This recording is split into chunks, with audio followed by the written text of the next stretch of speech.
Doctor Yunus কোনো national player নয়, doctor Yunus হচ্ছে ইন্টারন্যাশনাল প্লেয়ার। ডক্টর ইউনূস এই 8 মাসে কি করে দেখালেন, এই প্রশ্ন কিন্তু আমাদের অনেকের মনে জাগে। বিগত 8 মাসে আমরা 200টির বেশি আন্দোলন দেখেছি এবং আমরা ভেবে বসি আসলে দেশে কিছু হচ্ছে না। আর যখন ডক্টর মোহাম্মদ ইউনূস অন্তর্বর্তী সরকারের প্রধান হিসেবে দায়িত্ব নিয়েছিল তখন সব দিক থেকে দেশের অবস্থা ছিল ভঙ্গুর, দেশের নিরাপত্তা ছিল না, অর্থনীতির অবস্থা ছিল খারাপ। এই পরিস্থিতি সামলানো কতটা চ্যালেঞ্জিং তা হয়তো আমরা বুঝতে পারবো না। চলুন আজকে আমরা জেনে আসি 8 মাসে ডক্টর ইউনূস কি এমন করেছে যার কারণে তাকে ইন্টারন্যাশনাল খেলোয়াড় বলা হচ্ছে। তো প্রথমে ডক্টর ইউনূস বিশাল পরিমাণে ঋণ পরিশোধ করেছে।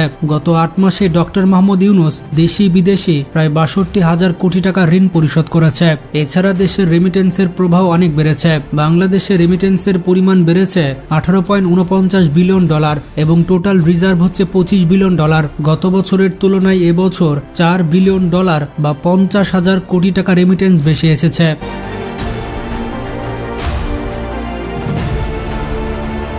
ডক্টর ইউনূসের আরেকটি সাফল্য হচ্ছে খাদ্যদ্রব্য মূল্য নিয়ন্ত্রণ। গত বছর রমজানে আমরা দেখেছি খাদ্যদ্রব্যের দাম কত ছিল। পেঁয়াজের দাম ছিল 100 থেকে 150 টাকা কেজি, সেখানে আমরা পেঁয়াজ খাচ্ছি 20 থেকে 30 টাকা কেজিতে। গত রমজান মাসে বাজারের পরিস্থিতি খুবই খারাপ ছিল, তবে সারপ্রাইজিংলি এবার দ্রব্যমূল্যের বাজারটা স্বাভাবিক রয়েছে। ক্রেতারা বাজারে গিয়ে অনেক সন্তুষ্ট, অনেক পণ্যের মূল্য নিয়ন্ত্রণে রয়েছে, কিন্তু এগুলো নিয়ে আমরা কথা বলছি না।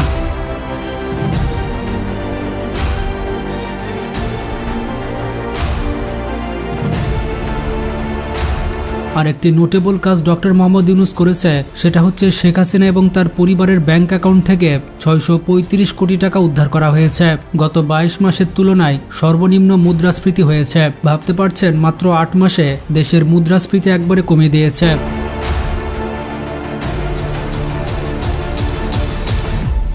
এছাড়া ধর্ষণের মতো ঘৃণিত অপরাধের তদন্ত 15 দিনের মধ্যে করতে হবে এবং বিচার 90 দিনের মধ্যে করতে হবে। এটা ডক্টর ইউনূস সরকারের একটি সাফল্য। 7 বছরের শিশুকে ধর্ষণ ও হত্যার ঘটনায় আসামিকে মৃত্যুদণ্ডাদেশ দিয়েছেন আদালত। খুশি, আদালতের প্রতি খুশি।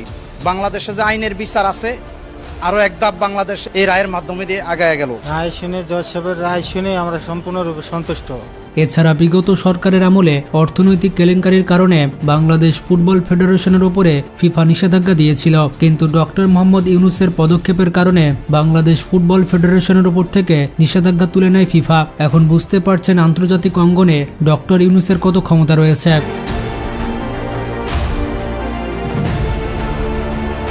এছাড়া ডক্টর মোহাম্মদ ইউনূসের সরকার সরকারি চাকরির বয়সসীমা 30 থেকে 32 বছর করেছে। এছাড়া চায়নার রাষ্ট্রদূত ইয়োমেং বলেছেন, পৃথিবীর সবথেকে বড় solar manufacture company loamy company decision নিয়েছে তারা বাংলাদেশে একটি কোম্পানি তৈরি করবে, আর বাংলাদেশে সোলার ম্যানুফ্যাকচারিং কোম্পানি তৈরি করে বাংলাদেশকে অর্থনৈতিক হাব তৈরি করবে তারা।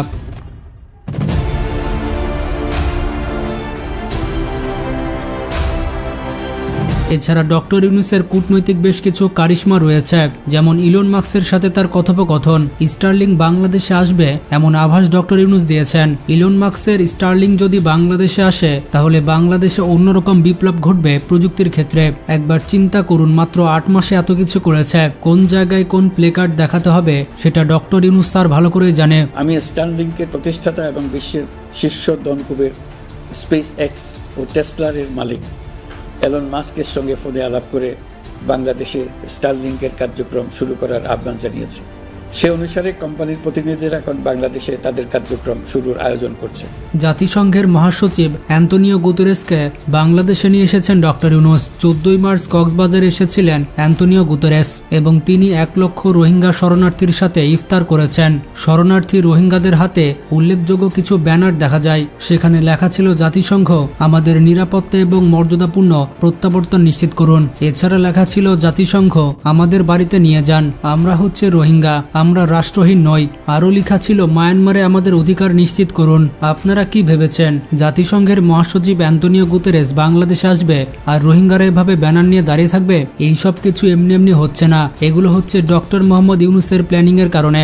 এছাড়া জাতিসংঘ মহাসচিব বলেছে, আগামী রমজানের ইফতার রোহিঙ্গারা মিয়ানমারে গিয়ে করবে। তাছাড়া রোহিঙ্গাদের উদ্দেশ্যে ডক্টর মোহাম্মদ ইউনূস চট্টগ্রামের যে আঞ্চলিক ভাষায় বক্তব্য দিয়েছেন সেটি শুনে সত্যি আমি মুগ্ধ হয়ে গিয়েছি। কেউ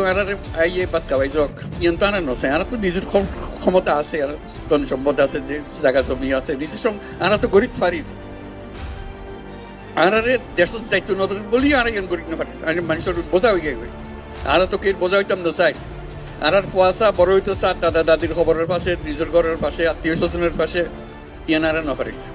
অথচ সুযোগ পেলে আমরা ডক্টর ইউনূসকে শুলে চড়াই। জাতিসংঘের মহাসচিবকে পাঞ্জাবি পরে নিয়ে এসেছে, এটা বাংলাদেশের ইতিহাসে কেউ করতে পারেনি। এছাড়া স্কুলের বইগুলোতে শেখ হাসিনার উল্টাপাল্টা যে সিলেবাস ছিল সেই সিলেবাস পরিবর্তন করা হয়েছে এবং সাজানো গোছানো সিলেবাস দেওয়া হয়েছে।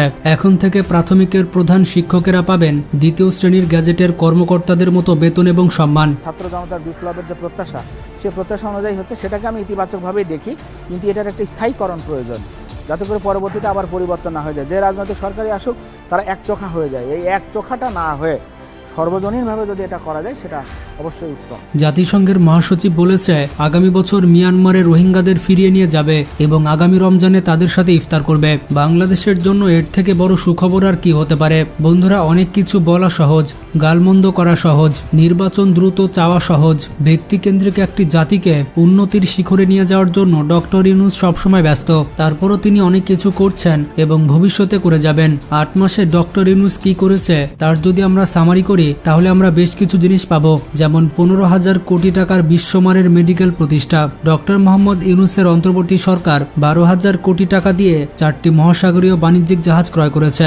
চীনের সাথে 10,000 কোটি টাকার তিস্তা ব্যারেজ তৈরি হচ্ছে। বাংলাদেশ বিনা শুল্কে 2028 সাল পর্যন্ত মুক্ত বাণিজ্য করতে পারবে। এছাড়া বিশেষ অর্থনৈতিক অঞ্চল তৈরির $1 ট্রিলিয়ন চুক্তি হতে যাচ্ছে। ঠিক তখনই পৃথিবীর উত্তর মেরু থেকে খবর আসছে বাংলাদেশের সব থেকে বড় সমস্যা, জাতিসংঘে রোহিঙ্গা প্রস্তাব পাশ হয়েছে 140 দেশের প্রত্যক্ষ ভোটে, যেখানে কোনো দেশ বিপক্ষে ভোট দেয়নি। রোহিঙ্গাদের আগে যেখানে খাবার বাবদ মাসিক $7 বা 847 টাকা দেওয়া হতো, নতুন বাজেটে সেটি বাড়িয়ে এখন জন প্রতি খাবারে $12 তথা 1452 টাকা দেওয়া হবে। এখানেই শেষ নয়, ফেডারেল থেকে খবর এসেছে দীর্ঘ 1 যুগ পর বাংলাদেশের রিজার্ভ $25 বিলিয়ন বেড়ে দাঁড়িয়েছে। শুধু 1 মাসে দেশে ডলার এসেছে প্রায় $4 বিলিয়ন বা 50,000 কোটি টাকা। বন্ধুরা, ডক্টর মোহাম্মদ ইউনূসের জন্য ভিডিওটিতে একটা লাইক তো দেওয়াই যায়। আপনারা ডক্টর ইউনূসকে কত বছর ক্ষমতায় দেখতে চান কমেন্টে জানান। আর পরবর্তী নির্বাচনে আপনি কোন দলকে ভোট দিবেন আপনার গুরুত্বপূর্ণ মতামত জানান। ভিডিওটি ভালো লাগলে বেশি বেশি শেয়ার করতে পারেন।